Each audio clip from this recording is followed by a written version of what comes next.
I am Sam. This is me, and I'm joined today with my co-worker Andre. And welcome back to the people who watched our first episode. And if you haven't watched our first episode, please go and watch it. And welcome to you guys too. We are two machine learning researchers based in a startup in London, and we basically spend a non-negligible part of our day explaining papers to each other. So we thought it would be a good idea to record some of our stuff, some of the stuff that we explain to each other.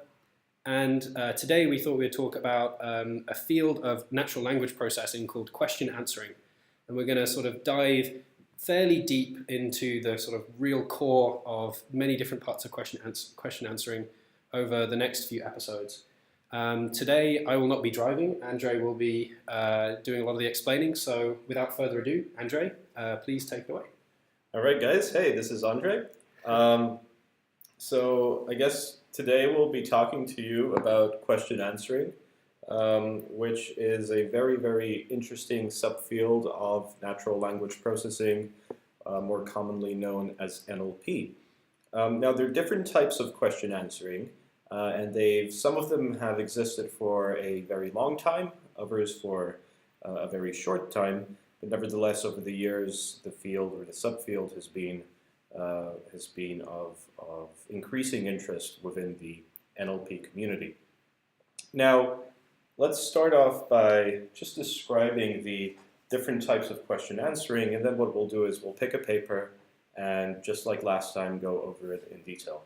So let me bring a nice, clean white sheet of paper over here, Nice. and you'll probably see how untidy my nails are in a moment. All right, question answering. Let's write this down. So, question.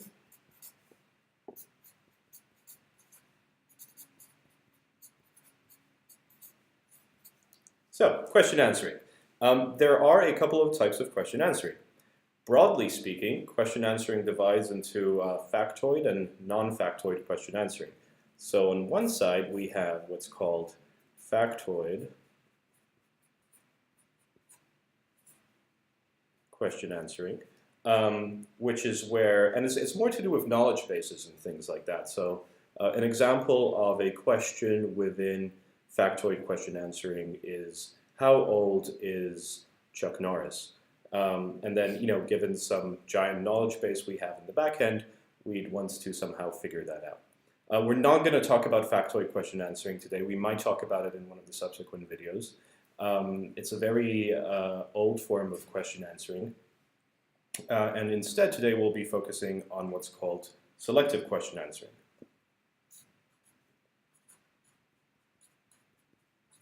So, selective question answering is when you, given a question, want to select the correct answer from a pool of already available answers, which you're given.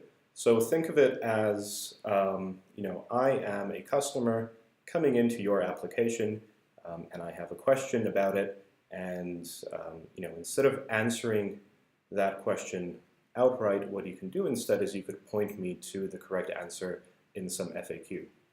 And that's a form of selective question answering. So given a question, I somehow select the correct answer. There's also another form of question answering called extractive question answering.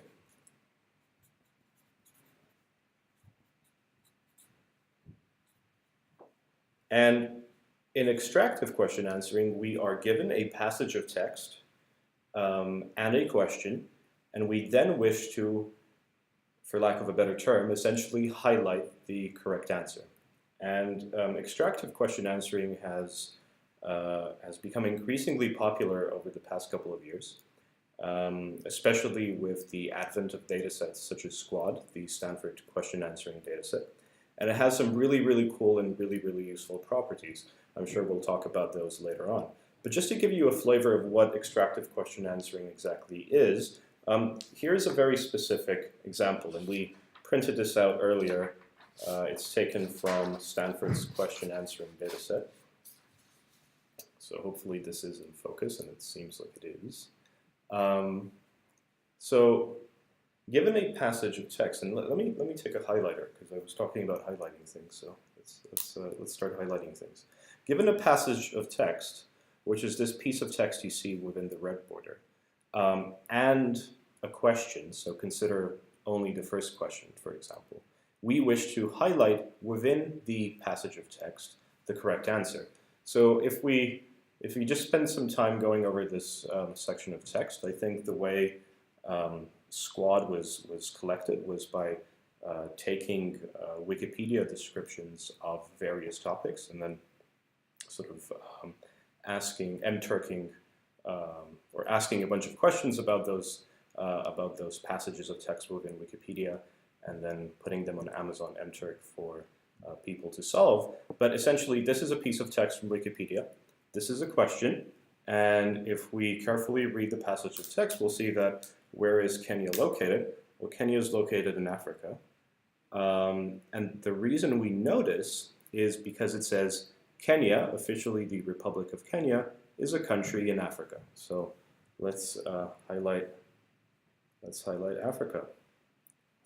All right. If we go to question 2, what country borders the south of Kenya? The answer to that is, and let's take another highlighter, and I'm not actually sure what country borders the south of Kenya, but let's find out. Kenya's territory lies on the equator and overlies the East African Rift Valley, covering and so on, and so on, and so on. And then it says it is bordered by, there we go, that's the correct answer, by Tanzania. Tanzania? Tanzania. There you go. Excuse my English. To the south. And these other countries to the west. So its southern border is bordered by Tanzania, and its population is 45 million. So I think we've only got 2 highlighters. So wait, we're going to have to. Oh no, you've got one there. All right. So I guess one of the things that I think is interesting about maybe this form of question answering is that for example, Tanzania here. If we just changed Tanzania to any other place in the world, we just sort of lied and we said it was bordered by Japan, for example. Technically speaking, in this exercise, that's still right, because the assumption is that this passage is true, and all that we're trying to do is extract, basically by looking at where this fact is in relation to other stuff. From the south is where it's bordered, Tanzania. That's where we get our information from, not from some sort of true, objectively true database or something like that. And I think what's really cool about that is, that given this very specific data set, were we to train a model on it, because of the way this data set is set up, it actually allows for our trained models to then generalize really well, right, across different domains. So if this piece of text was about what Russia's southern border bordered, then given the fact that usually such answers are contained within passages of text in common contexts, our model would then be able to figure that out, even though it had never seen any mention of Russia before. And we'll definitely spend some more time in one of the upcoming videos just describing some of the models which deal with Squad. But that's for later. Let's move back to selective question answering. So let me give that guy a nice circle. So this is what we'll be talking about. Just before, when I mentioned that this is somehow related to selecting the correct answer in an FAQ given a user question, I think one of the things we picked up on months ago, actually, is that another London-based startup over here uses selective question answering for picking the correct FAQ, and we'll link to the blog post down below. And that startup is Monzo. So so probably for any of you Brits out there, or anyone else living here in London, You'll probably have heard all about Monzo. If you're in the US, you should probably Google it up. It's a really, really cool sort of new bank. It's basically a bank run properly by a tech company. Yeah, that's great. We were actually considering flashing our cards here, but then we knew that someone would pause the videos and sort of steal our identity, so we won't do that. But the cards are really cool because they're conversation starters. They come in a very nice sort of off orange. Okay, selective question answering. So just like before, we'll focus in on a particular publication. And the publication we have in mind this time round is a 2016 iClear publication called LSTM-based Deep Learning Models for Non-Factoid Answer Selection by the IBM Watson research team. I know that IBM has been getting a lot of bad press recently, but their researchers are actually really cool, and their research is really cool as well. And this is a paper to do with answer selection. And in this paper, they actually introduce a new data set called Insurance QA, which they themselves gather. And it's essentially an answer selection data set gathered from insurance-related questions and answers. Before we begin with this paper, just a little motivation with regards to some of the difficulties you might face during answer selection. And let me actually go back to this white piece of paper here. I might make it a bit more clear if I just draw it out. So if I take a black Sharpie here. In selective question answering, we're given a question. And we have to pick from a whole bunch of answers.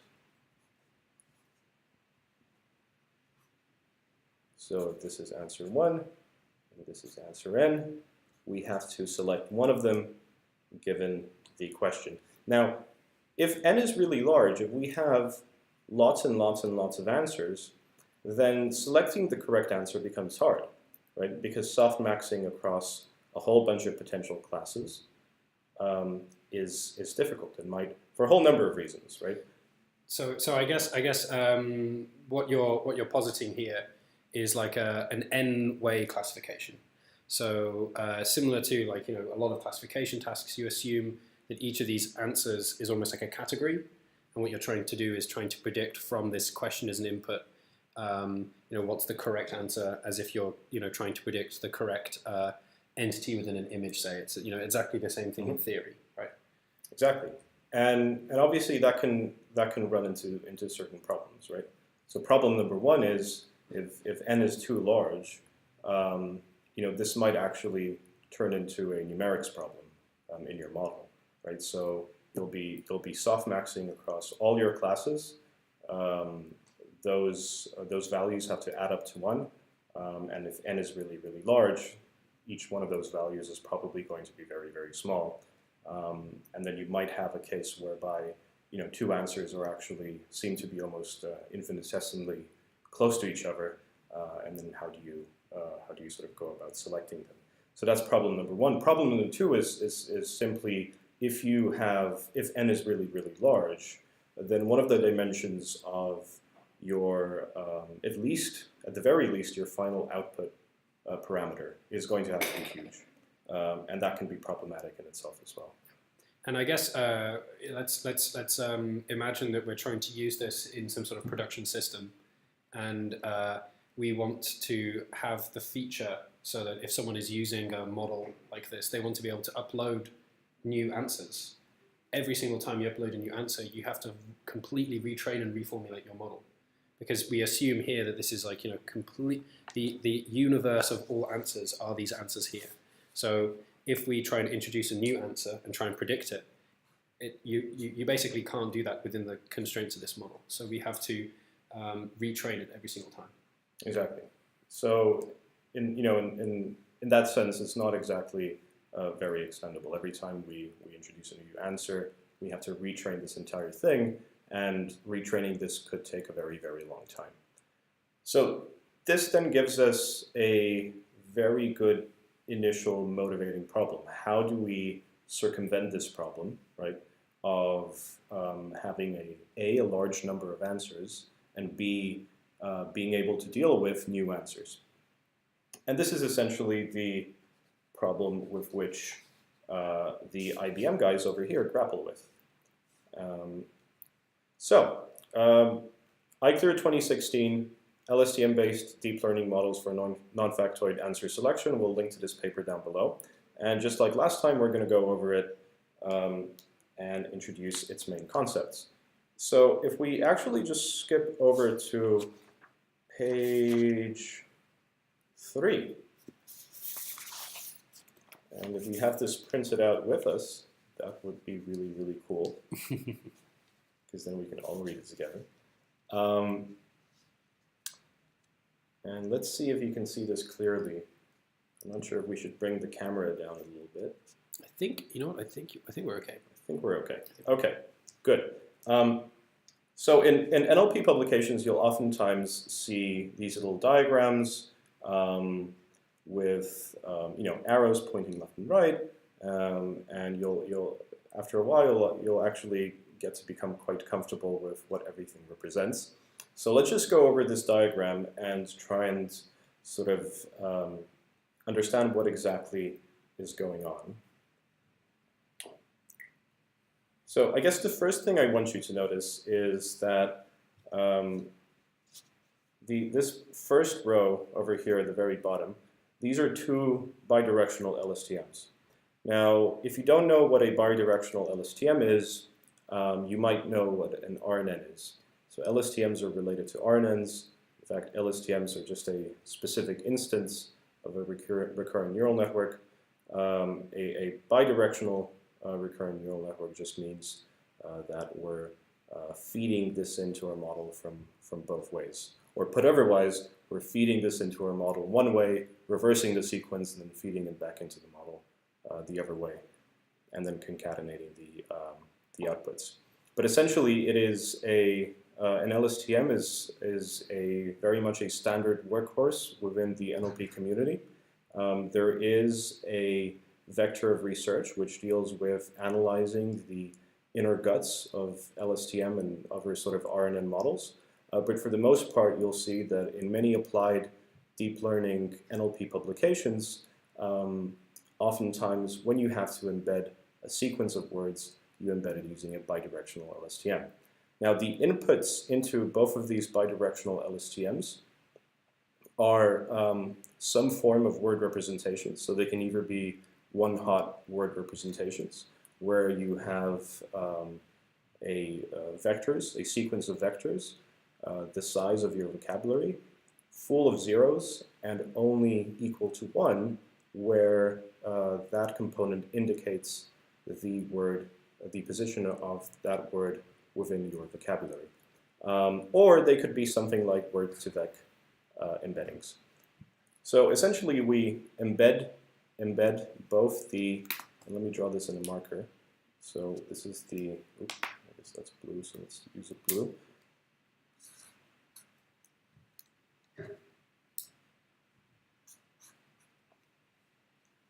So we embed both the question and the answer using a bidirectional LSTM, and we apply another trick very common in the NLP community, which is to share parameters between your embedding LSTMs.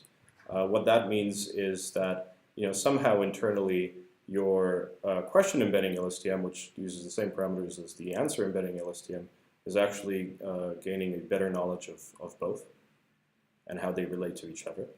And then the outputs of these two LSTMs at the very bottom are again just a sequence of LSTM outputs, size of which you defined beforehand.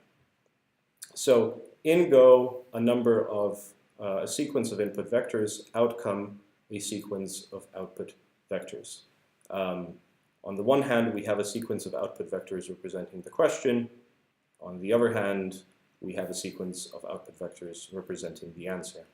Now we still have a sequence of the equal to the length of the question on this side and equal to the length of the answer on this side. Now we want to squish those down to a single vector because we want to somehow compare a question to some given answer.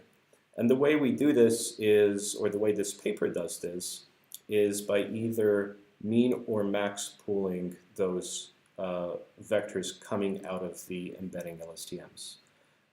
Sam, can you care to explain what that means? Basically, yeah, what this means is that if you imagine the output of these LSTMs being, a vector. So for each word coming in, you have an output from the LSTM, which is a vector. What we're doing is for every dimension in that vector, we're getting all of the values for that dimension. So like the 0th dimension of the LSTM embedding. And we're meaning that. And we're meaning the first dimension, the second dimension, etc. So that the output here is just for every dimension in that vector, the mean across the time series. Across the time, yeah. Yeah. Or if you're using max pooling, it'll be the largest value from that time series that goes through. Exactly. And that's essentially a way of summarizing a sequence of vectors. So now given these two mean pooled vectors, one representing the question and one representing the answer, we can finally compare them. And we compare them using a cosine similarity. Now, before we describe how that then feeds into the loss, let's just spend some time describing why it is we want to do this, right? So let's go back to this drawing we have over here. Yeah. This is yep. All right. So over here, we saw that if you want to do this, multi-way classification with a whole bunch of answers, that's quite difficult for two reasons, right? Number one, because of the numerical problem, the softmax issue, and the exploding number of parameters, and number two, because you have to retrain every time you got a new answer you never saw before, right? So how does this thing with comparing a question embedding to an answer embedding, how does this in any way solve this?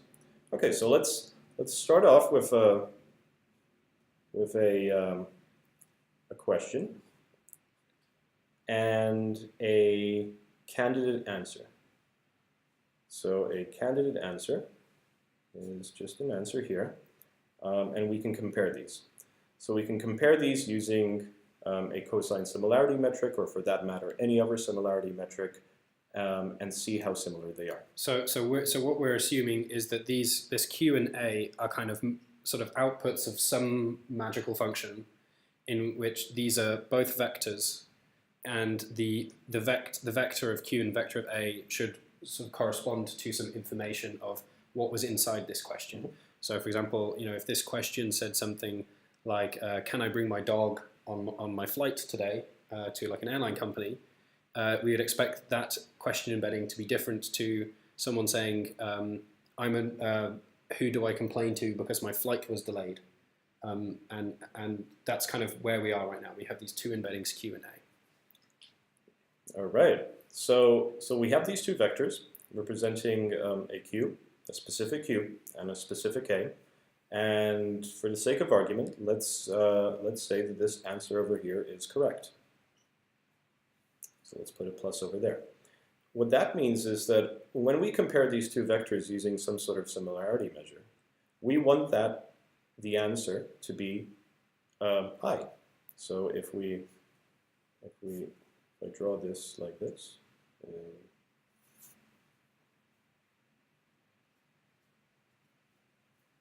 this is a cosine similarity. So we want this to be really high. So maybe let's denote that by a big plus. If, on the other hand, we're comparing our question to a wrong answer, we want the cosine similarity to be really low. So if we compare this Q with a minus, and this is a vector, remember?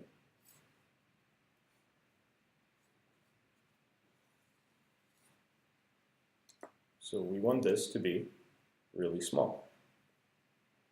And this is quite interesting, because I guess the question you probably have is, well, why even do this, right? How does this help us? Well, if we train on enough instances, on enough triplets of a question, a correct answer, and a negative answer, and make sure that the question is correct to its the question is close to its correct answer, and it's far away from its wrong answer.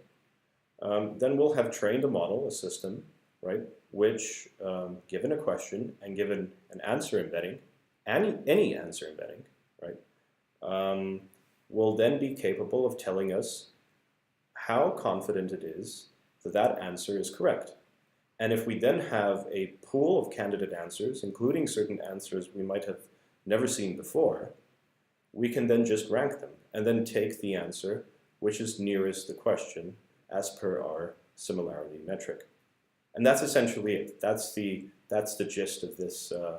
That's the gist behind the method which this paper is exploiting and creating models around. So if we go back to the paper, let's describe how it is exactly they do that in terms of the loss function.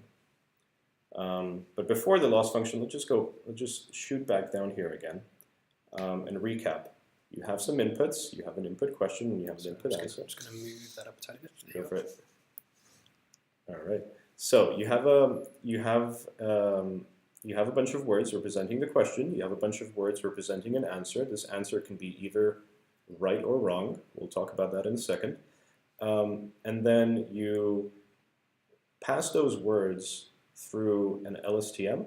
In both cases, this LSTM shares the same parameters. This gives you the sort of these contextual embeddings of the words you've seen. You get a bunch of output vectors from both of these LSTMs, and you mean pool them, so you summarize them into single vectors. So you now have a single vector representing the question and a single vector representing the answer. Remember, the answer can be either right or wrong during training. We know whether it's right or wrong during training. And then we compare them using some similarity metrics. So in this case, it's the cosine similarity, but it could be anything else. That gives us a number. It just gives us a similarity score between this question and this answer. And now we can use that in our loss to train this entire model. So maybe just before going to loss, be worth explaining what exactly the cosine similarity is. Okay. So, you can basically see the cosine similarity as the dot product. Realistically, it is the dot product.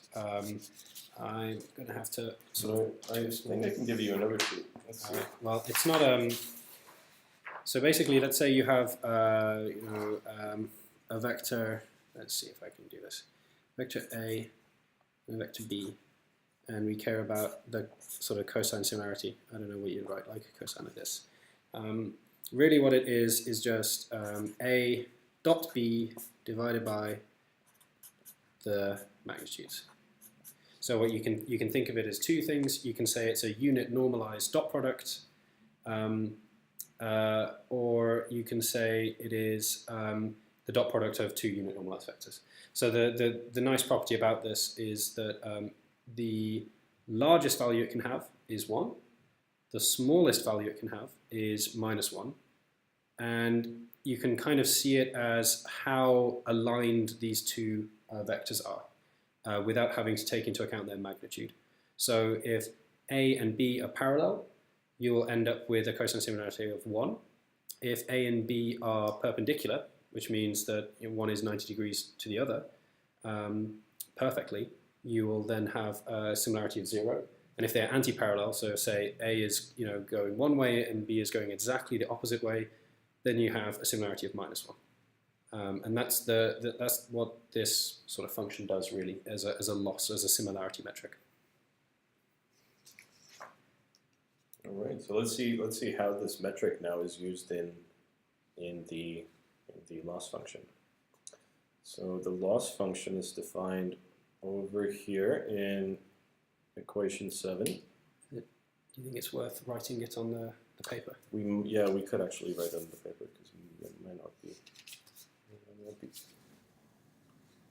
All right, so this is the loss defined in equation 7 of the paper, and we'll go into detail describing this in a moment, but let's get back to the very first paper we drew on, where we said that we want the similarity between our question and our correct answer to be high, and the similarity between our question and a wrong answer to be low.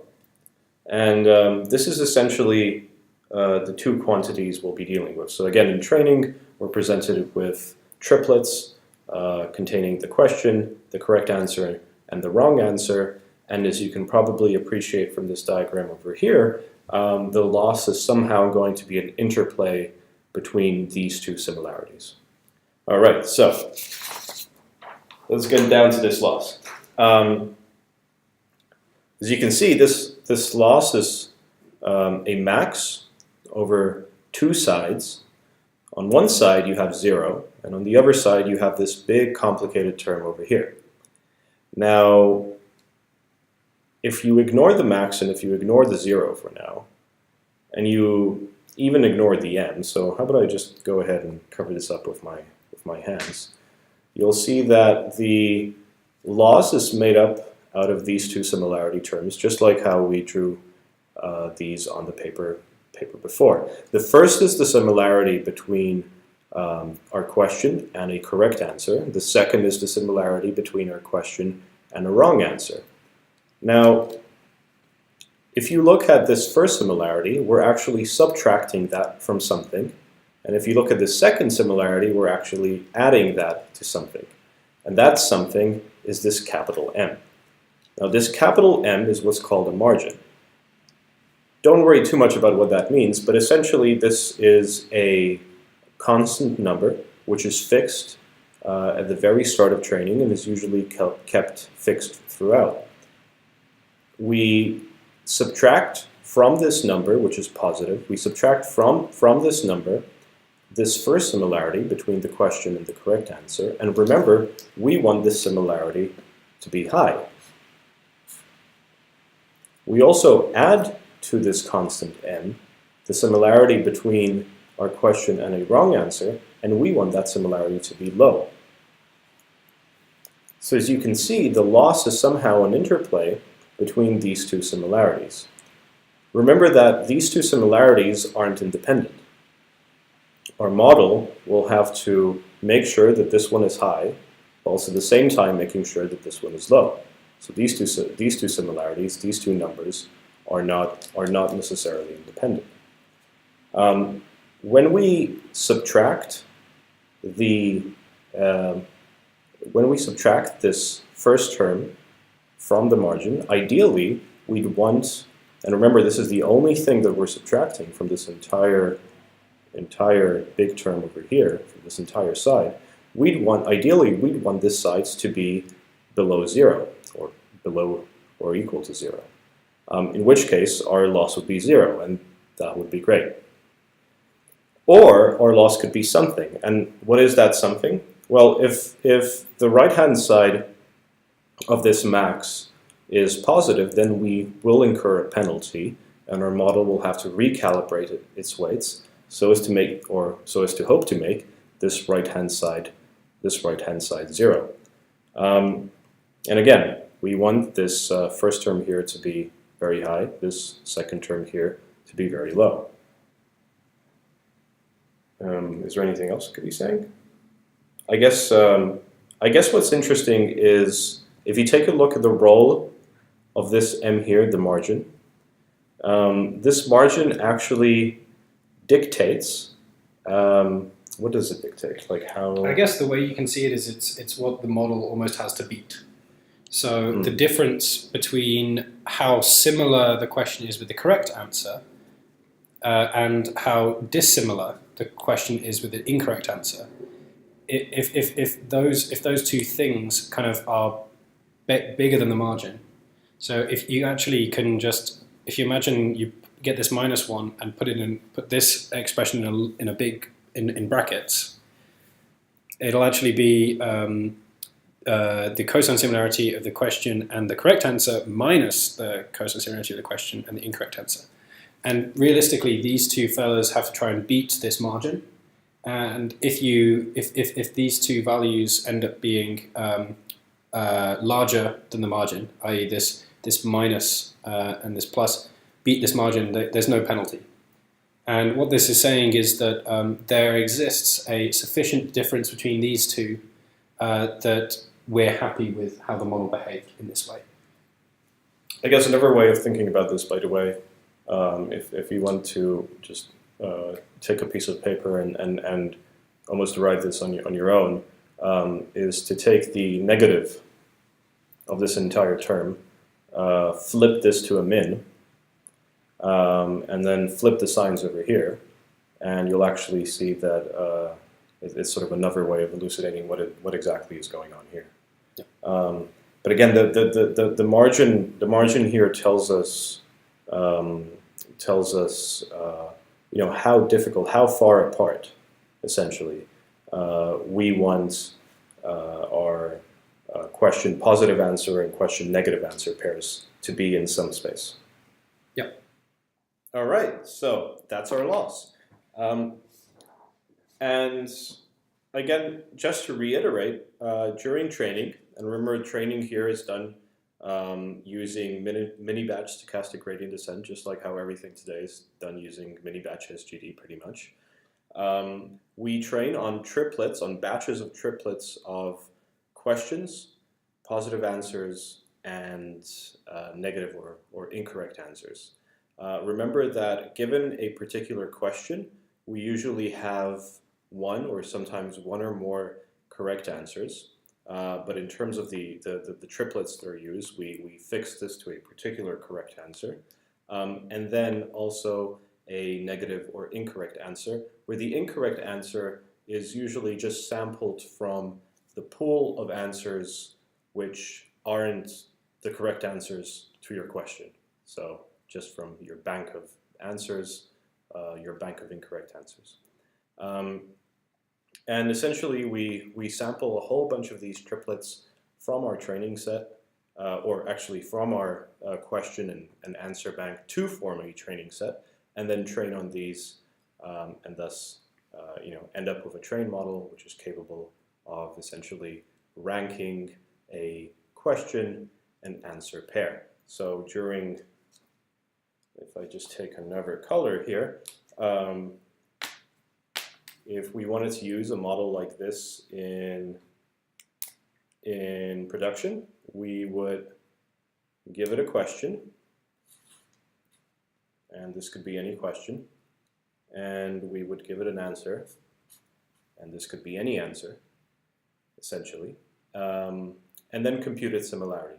And if we had a whole bunch of other answers, like if this was like a particular say a star answer, which we considered the best, but then we also had just a bunch of other answers. We could compare it to all of them and establish that indeed the best answer is this guy. And that's really cool, because that's a very, very powerful way of positing selective question answering. We've essentially gone from somewhat inflexible classification models to training on these triplets, which makes this model extendable and makes these models a favorite in applied machine learning and applied question answering. All right, so let's keep soldiering on with this paper. We have gotten the main point across. Whoops. We have gotten the main point across, so let's go on to the next page. And as you can see, not only did they introduce this model, which we described beforehand, they also introduced another model which, instead of just mean pooling the outputs of the LSTM, also have a convolutional layer. We won't spend we won't really spend any time on this. I'm sure you can read about this here. In essence, it's very, very similar to the previous model we described. It's just the way in which the outputs of the two LSTMs are pooled or summarized into these two vectors is slightly different. They also introduced a third model over here, which hopefully you guys can see. As long as you can see these colored blocks, really, it's fine. Don't worry too much about what these small letters around mean. And if you do, then go and download the paper and see for yourself. But this third model they introduce is really interesting, and it's what they call a LSTM with attention. And attention, and by the way, our entire series is called Selective Attention, and, and we do like our attention. Our attention spans aren't that long, unfortunately, which is why our attention is quite selective. But let's not belabor the point. Attention is this great new. Well, it's not really that new anymore. I think it's not even that great. It's really not even that great, really. But really, it popped up, I think, in 2014, in the context of neural machine translation. And essentially, it's a very, very simple concept, right? I think that there is a paper by Google called "Attention is All You Need," and they probably give the best definition of attention, which is attention is just a weighted sum across a sequence of vectors. I'm sure we're going to dive into that at some point in the near future. Yeah, I'm sure we'll dive into that paper at some point in the near future as well. But essentially, what attention is ignoring everything else. Attention is just a weighted sum across a sequence of vectors where the weights usually add up to 1, right? And so you can almost think of it as how much attention, how much weight do I wish to give any one particular vector in my sequence of vectors. So if we go to this model over here, this looks very, very similar to the initial model we described. The only difference now is that they have this attention component, which goes between the question summary embedding and the LSTM outputs of the answer embeddings. And I'll just accentuate it a bit more so you can see. So, and so on and so forth.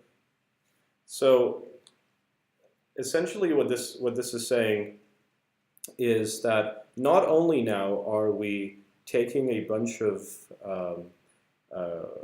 question words, so one-hot representations or word vecs, passing them through an LSTM and then mean pooling or max pooling them into the summary vector. In addition to that, to this summary vector, we add a weighted sum of the outputs of the answer embedding LSTM. And what that means is that we're essentially given the question, we're also conditioning it on a select few, or hopefully a select few, of these LSTM outputs, which we assume or which we hope pertain to the question at hand. So we might see, and if you go on and visualize this, you'll actually see that what happens is the model tends to attend towards sections of the answer which pertain towards this end similarity here. So if this answer is, say, the correct answer, or even if it's any answer, it will try and look at sort of discerning sections of it, discerning parts of this answer, which it thinks is important towards obtaining this similarity. And that's essentially what attention is. It's a commonly used little trick within the NLP community, and we'll actually probably spend an entire video just talking about what it is exactly that makes this so special. But as we'll see in a second in the results, they show that this attention mechanism does indeed help their model train better on the insurance QA dataset. So let's look at some of the just some of the results. The results are what they call the top 1 accuracy of the answer pool. What that means is that these numbers represent the proportion of correct answers that were correctly selected given some test set, where the test set is of a very particular form. And let's just go back to this paper over here. So the way that they evaluate their model is they're given a question, and they're given a pool of 500 candidate answers. So A1 all the way down to A500. In that pool of candidate answers, at least one of those answers, will be a correct answer. So let's say that the correct answer is a 20. Now, if given this question and given a pool of candidate answers, so remember this basically means that we have a whole bunch of triplets we have to pass through the model, and we get a whole bunch of similarity scores. If the similarity score between the question and what we know to be the correct answer is the highest amongst all these, then that's great, and that's a hit. If it's not, then that's considered a wrong answer. And that's essentially what the top one accuracy of the answer pool is. And if we just look at some of the particular results they get, given the setting, as you can see, they get some pretty nice results. So if we look here, they say that their question answering LSTM with attention and mean pooling, they write average pooling here, with mean pooling, gets a score of 68.1 on the first test set. There are two test sets in insurance QA. It just so happens that there are two test sets. There's nothing too important about that. And they also show that there is some small, they show that their CNN models, the one with convolutions, actually does better, outperforms all other models on test set number 2. And yeah, that's essentially it. This is one very specific, very particular model which deals with selective question answering. And it reposits the entire problem in such a way so that it deals with these triplets, and that makes it really cool and extremely feasible within an application sense, which is something I'm sure IBM are doing. And this is a really, really cool way of how, if you ever face a similar problem, it doesn't even have to be an NLP problem, you could posit your problem and nicely solve it. I guess that's all from us two for now. Join us hopefully next week with another video. And that's bye from me, Andre, here in London. And it's bye from me too.